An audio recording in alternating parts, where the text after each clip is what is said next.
You and I, and everyone here, grew up during an aberrant period in world history. There were no major wars, and we enjoyed the benefits of peace, multilateral cooperation, scientific collaboration, the economic efficiencies of globalization and freely flowing capital, a massive reduction in poverty, moderate inflation, and a mostly relentless upward trend in asset prices. Is that era over? I sure hope not, because it's been a really good era for us. But regretfully, the peace dividend is clearly at the end of the road.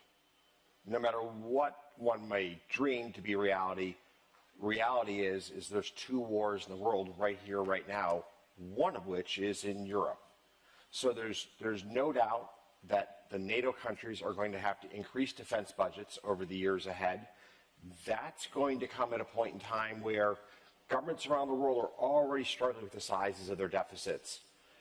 And then when it comes to globalization, I mean, we're in Singapore. We are at one of the global nexus in the world of trade, of finance. Many of us in this room have been tremendous beneficiaries of globalization. And it hasn't been great for everybody, to be clear. But for the world as a whole, it's pulled 1 billion people out of poverty. But now we're talking about deglobalization. We're talking about re-architecting supply chains. And some of this is rooted in the behavior that we saw in the pandemic. We saw countries hoarding personal safety equipment. We saw the tension around the distribution of vaccines around the world. Countries are much more sensitive to what do we want to have created domestically so that we're not reliant upon global trade. And then take that into the general geopolitical trends right here, right now. The war in the Ukraine has resulted in Europe losing access to natural gas from Russia for all intents and purposes. Europe struggling to deal with how does it maintain its economy having lost its cheap source of energy. So there's many trends at play right now that are pushing us towards deglobalization. And with that is almost certainly a trend towards higher baseline inflation. Over what period? It could be for decades.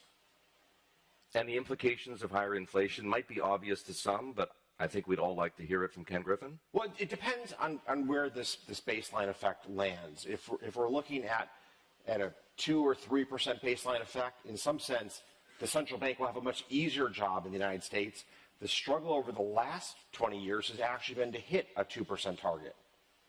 And there's a variety of reasons that you want a low level of background inflation.